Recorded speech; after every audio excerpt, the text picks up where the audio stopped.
वालेकुम दोस्तों। तो यार क्या हाल है। आज की इस वीडियो में हम फाइनेंशियल स्टेटमेंट बैलेंस शीट करेंगे। ठीक है, 2011 regular first intermediate accounting Karachi board की। ठीक है, मतलब कि इस वीडियो में हम बैलेंस शीट बनाएंगे उस फाइनेंशियल स्टेटमेंट की, 2011 वाले फाइनेंशियल स्टेटमेंट की। और ये 5 ईयर से जो क्वेश्चन है वो यहाँ पे लिखा हुआ है। ठीक है, तो चलें बैलेंस शीट बनाते हैं। अच्छा, बैलेंस शीट बनाने से पहले मैं आपको इसका पैटर्न बता दूं या फॉर्मेट के लेते हैं, इसका फॉर्मेट बता दूं कि किस तरीके से बनती है। तो सबसे पहले आपके दो तरीके होते हैं कि आप या तो स्केलेटन वाला फॉर्मेट रखें या तो फिर आप इस टेबल फॉर्मेट की तरह बनाएं। स्केलेटन में क्या होता है कि सबसे पहले आप जो है वो एसेट रिकॉर्ड करते हो, then you record your liabilities और इक्विटीज़। ठीक है, लायबिलिटीज़ प्लस इक्विटीज़। और टेबुलर फॉर्मेट में क्या होता है कि यहाँ पे जो है वो पेज कम ज़्यादा होता है और आपके एक ही पेज पे बैलेंस शीट बन जाती है। और यहाँ पे आप तमाम आपके एसेट्स और यहाँ पे आपकी तमाम लायबिलिटीज़ और कैपिटल यहाँ पे रिकॉर्ड होता है। एट दी एंड आपकी दोनों बराबर आने चाहिए, तभी मतलब इसकी यही वजह है कि इसको हम बैलेंस शीट बोलते हैं, क्योंकि एट दी एंड ये बैलेंस होती है।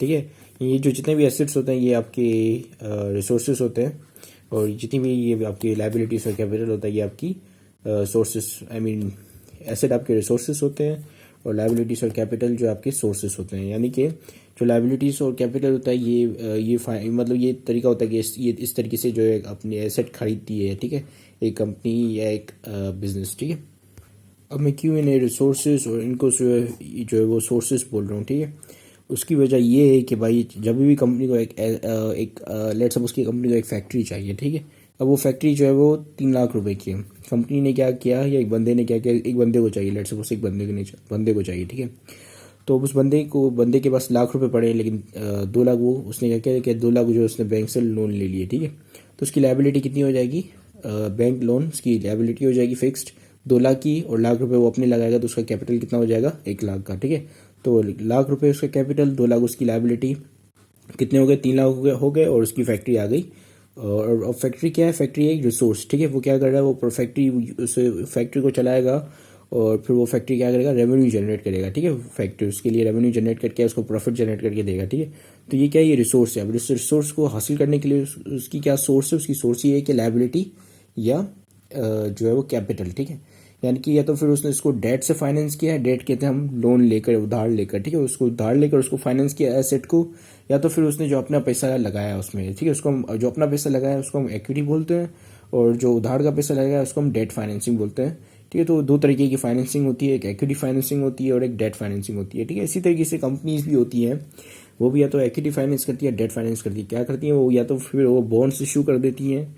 ठीक है, या तो फिर वो शेयर्स इश्यू करती हैं। ठीक है, शेयर क्या होता है, इक्विटी फाइनेंसिंग होती है, और बॉन्ड क्या होते हैं, ये डेट फाइनेंसिंग होती है। या तो फिर वो लोन ले लेती है बैंक से। ठीक है, एक हम बड़े कॉरपोरेशन की बात कर रहे हैं। ठीक है, तो ये आपको समझ में आ गया। अब हम यहाँ पे क्या करेंगे, हम यहाँ पे तमाम अपने एसेट्स देखेंगे और तमाम लायबिलिटीज़ और कैपिटल देखेंगे। ठीक है, एसेट्स को, जितने भी यहाँ पे एसेट्स हैं, यहाँ पे जितने भी एसेट्स हैं उनको हम एसेट साइड पे रिकॉर्ड करेंगे, और यहाँ पे जितनी भी हमारे पास लायबिलिटीज़ और कैपिटल है वो हम यहाँ पे रिकॉर्ड करेंगे, और फिर एंड में ये जो दोनों चीज़ें वो बैलेंस आनी चाहिए। ठीक है, तभी इसका मतलब यही होता है कि आपके क्वेश्चन मतलब इसी सूरत में सही होता है कि ये दोनों जो बैलेंस हो, और अगर नहीं है तो इसका मतलब कि आपने कहीं ना कहीं घपला गया है। ठीक है, तो अच्छा, इसको रिकॉर्ड करने का तरीका ये होता है कि सबसे पहले हम करंट एसेट्स देखते हैं, फिर फिक्स्ड एसेट। ठीक है, करंट एसेट वो होते हैं जो कि विद इन 1 ईयर आपके पास से चले जाएं या लिक्विडेट हो जाएं। ठीक है, और फिक्स्ड एसेट वो होते हैं जो कि 1 साल से ज़्यादा अरसे तक आपके पास ही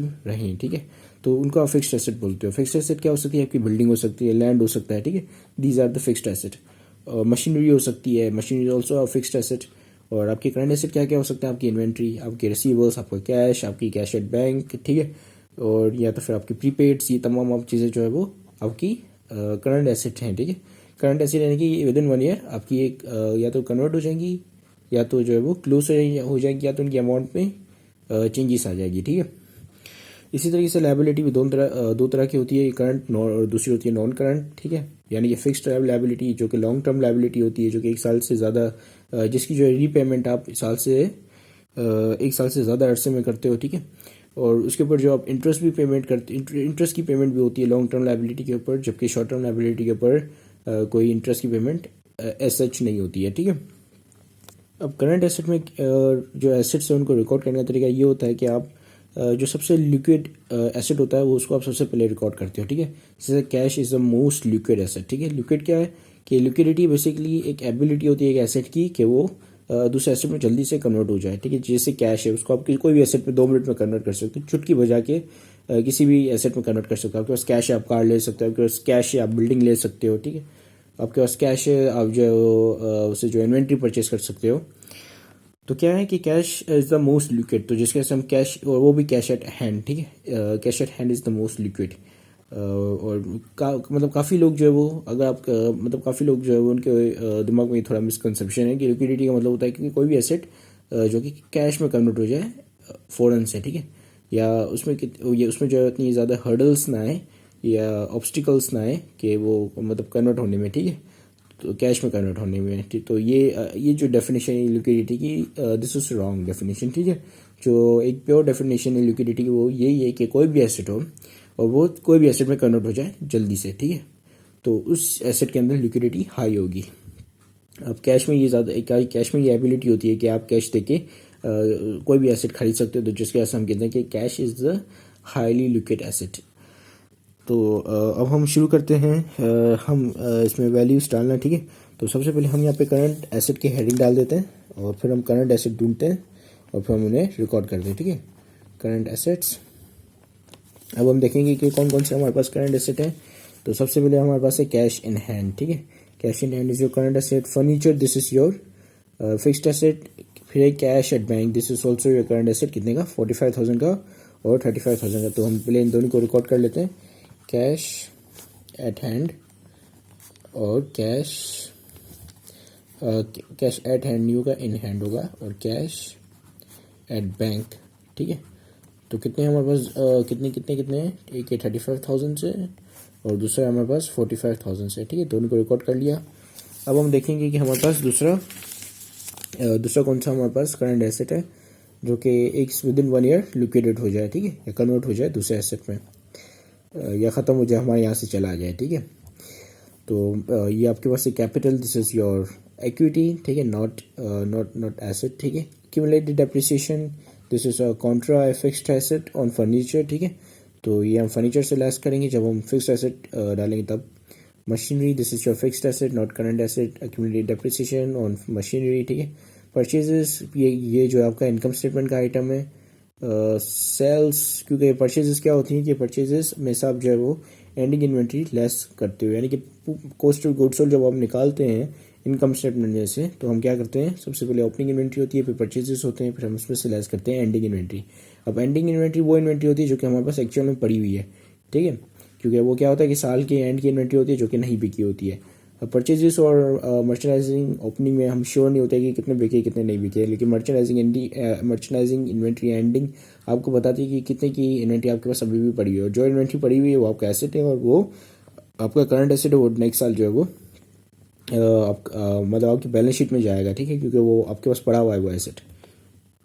तो अगर अभी भी नहीं समझ में आया तो let me just clarify it कि देखो, आपने इन्वेंट्री आपके पास पहले से मौजूद थी, ठीक है, कुछ इन्वेंट्री आपके पास पहले से मौजूद थी, कुछ आपने और ज़्यादा परचेज़ की, और एंड में आपके पास जो इन्वेंट्री बच गई वो ही आपकी एसेट होगा, ठीक है। जो बिक गया वो तो एसेट नहीं हो सकता ना, क्योंकि वो तो चला गया आपके यहाँ से, ठीक है, वो सेल्स में कन्वर्ट हो गया। अब जो बच गया है वही आपका एसेट होगा, ठीक है, वही आपका असासा होगा। तो बचा कौन सा? इन्वेंट्री एंडिंग, क्योंकि इन्वेंट्री एंडिंग का मतलब वो इन्वेंट्री जो कि नहीं बिकी, ठीक है, जो नहीं बिकी वो एसेट आपका बच गया, ठीक है। जो एसेट आपका बच गया वो ऑब्वियसली जाएगा आपकी बैलेंस शीट में एसेट की साइड पे, ठीक है। तो जिसके वजह से हम एंडिंग यहाँ पे रिकॉर्ड करते हैं, परचेजेस और ओपनिंग रिकॉर्ड नहीं करते हैं, क्योंकि ये इनकम स्टेटमेंट का आइटम होता है, ठीक है। एंडिंग भी इनकम स्टेटमेंट का आइटम होता है, लेकिन वो एसेट वो एसेट होता है जो कि हमारे पास अभी भी है, ठीक है। हमारे बिजनेस के अंदर अभी भी पड़ा हुआ, हमारे गोदाम बोल रहा हूँ, गोदाम में, ठीक है, गोदाम में या वेयर हाउस में अभी भी पड़ा हुआ है, ठीक है। तो जो एसेट पड़ा हुआ है वो ऑब्वियसली हमारा एसेट है, उसको हम एसेट रिकॉग्नाइज करेंगे, ठीक है। परचेजेस और मर्चेंडाइज ओपनिंग जो है वो ऐसा एसेट होता है जो कि हमारे यहाँ से बिक गया होता है, ठीक है, हमारे पास नहीं होता, तो ऑब्वियसली हम उसको तो रिकॉर्ड नहीं करेंगे ना बैलेंस शीट में, ठीक है। तो हम यहाँ पे पहले एंडिंग ढूंढ लेते हैं कि एंडिंग कहाँ पे पड़ा हुआ है, ठीक है। परचेजेस नहीं, सेल्स जो है वो भी इनकम स्टेटमेंट का आइटम है। अकाउंट रिसीबल्स, अच्छा अकाउंट रिसीबल्स भी रिकॉर्ड करते हैं, लेकिन पहले हम एंडिंग रिकॉर्ड कर लेते हैं, ठीक है। मर्चेंडाइजिंग एंडिंग कितनी है? 87,000, ठीक है। तो लेट्स रिकॉर्ड इट। तो यहाँ पे हम इन्वेंट्री लिखेंगे, ठीक है, इन्वेंट्री एंडिंग कितने की 87,000 की, ठीक है।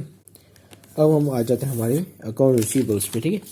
तो अकाउंट रिसीवेबल्स कितने के 30,000 के, तो हम इसे भी रिकॉर्ड कर लेते हैं। अकाउंट रिसीवेबल्स के लिए मैं AR लिख रहा हूँ, जिसका दैट मीन्स अकाउंट रिसीवेबल्स कितने के 30,000 के, ठीक है। 30,000 को मैं यहाँ पे इसलिए लिख रहा हूँ क्योंकि यहाँ पे हम अलाउंस फॉर बैड डेट भी इसमें से लेस करेंगे, ठीक है। अब बैड डेट्स कितने के, अलाउंस फॉर बैड डेट्स हम यहाँ पे देख लेते हैं इसको। ये यहीं कहीं लिखा हुआ होगा, ये रहा अलाउंस फॉर बैड डेट्स, ठीक है। कितने के 6,000 के। तो अब हम ये 6,000 इसमें से लेस कर देंगे, ठीक है। अच्छा, हमने यहाँ पे डेप्रिसिएशन एक्सपेंस इसमें से 2,000 वाला ये क्यों हमने ऐड नहीं किया, क्योंकि ये ऑलरेडी ऐड किया हुआ हमें दिया हुआ है, ठीक है। यानी कि 6,000 के अंदर ऑलरेडी ये डेप्रिसिएशन एक्सपेंस 2,000 एडअप हुआ है, ठीक है। क्योंकि ये जो है वो सेम मंथ का है, ठीक है। अलाउंस फॉर डेप्रिसिएशन और हमारे जो है वो depreciation expense, sorry not depreciation, bad debt की बात कर रहा हूँ कि बैड डेट जो एक्सपेंस यहाँ पे 2,000 के, वैसे नॉर्मली हम क्या करते हैं कि बैड डेट एक्सपेंस जो होता है उसको हम एडअप कर देते हैं हमारे अलाउंस में, ठीक है।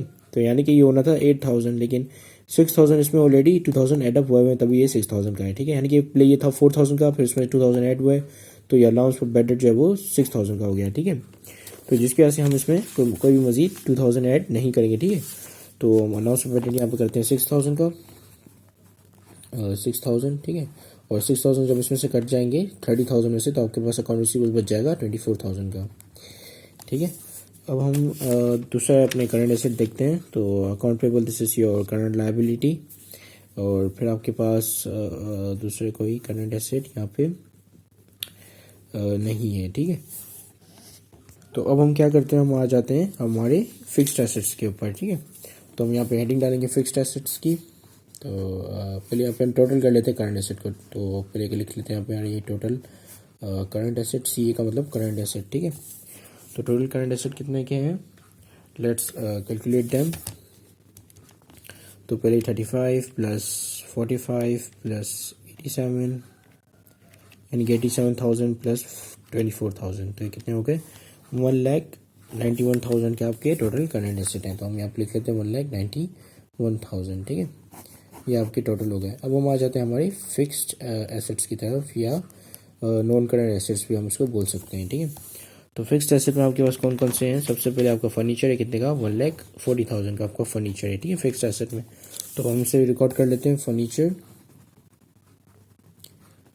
कितने का 1,40,000 का। अब हम देखते हैं कि डेप्रिसिएशन कितना हुआ है, और डेप्रिसिएशन का भी यही सीन है कि हम सिर्फ अलाउंस ही देखेंगे, डेप्रिसिएशन एक्सपेंस उस अलाउंस में से या एक्यूमुलेटेड डेप्रिसिएशन में एडअप नहीं करेंगे, ठीक है। तो एक्यूमुलेटेड डेप्रिसिएशन या अलाउंस फॉर डेप्रिसिएशन कितना है 23,000, ठीक है। तो हम यहाँ पे लिखते हैं एक्यूमुलेटेड डेप्रिसिएशन कितने का 23,000 का, ठीक है। और ये माइनस में। फिर हमारे पास दूसरा कौन सा फिक्स्ड एसेट है, फिर आपके पास है मशीनरी है, कितने की 2,20,000 की मशीनरी, ठीक है। तो यहाँ पे हम लिखते हैं मशीन, ये मशीनरी, ठीक है, 2,20,000 की। और यहाँ पे हम फिर से एक्यूमुलेट डेप्रिसिएशन इसको करेंगे, ठीक है।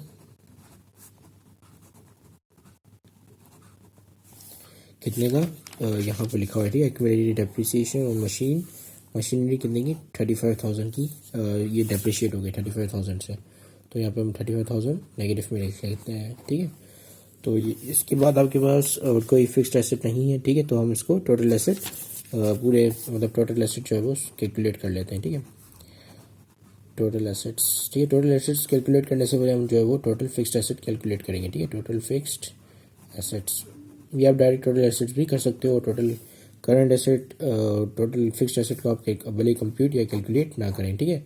तो हमारे टोटल फिक्स्ड एसेट कितने के हो जाएंगे, लेट्स कैलकुलेट देम। तो 140 माइनस 23 प्लस 220 और माइनस 35, तो कितने हो गए 3,02,000, ठीक है। 3,02,000 के आपके टोटल फिक्स्ड एसेट्स हैं, ठीक है। अब टोटल एसेट्स कितने के होंगे, तो टोटल एसेट्स को कंप्यूट करना काफ़ी आसान हो जाएगा कि हम टोटल करंट एसेट को प्लस कर देंगे हमारे टोटल फिक्स्ड एसेट्स से, तो आपके पास टोटल एसेट्स आ जाएंगे। टोटल करंट एसेट हमारे पास 1,91,000 के, और टोटल फिक्स्ड एसेट हमारे पास 3,02,000 के। तो ये कितने हो गए 4,93,000, ठीक है। तो 4,93,000 के आपके टोटल एसेट्स हैं, ठीक है। अब हम पहुंच जाते हैं हमारी लायबिलिटीज़ और कैपिटल के ऊपर। तो सबसे पहले हम देखते हैं हमारे पास कौन कौन सी लायबिलिटीज़ हैं, ठीक है, और कौन कौन से हमारे पास करंट और नॉन करंट लायबिलिटीज़ हैं। तो यहाँ पे आपके पास जो है वो नॉन करंट लायबिलिटी कोई भी नहीं है। नॉन करंट लायबिलिटीज़ में आपके पास आ जाता है लोन, ठीक है, और ऐसी चीज़ें जो कि 1 साल के ज़्यादा अरसे तक की आप मतलब आप जो है उसकी पेमेंट करो, ठीक है। तो यहाँ पे सिर्फ करंट लायबिलिटी आपके पास है, जिसमें आपके पास अकाउंट पेबल, ठीक है, जो कि 42,000 है, और इसके अलावा आपके पास कोई और लायबिलिटी नहीं है, ठीक है। तो हम सिर्फ यहाँ पे अकाउंट पेबल लिख लेते हैं 42,000 से। तो यह आएगा आपका अकाउंट पेबल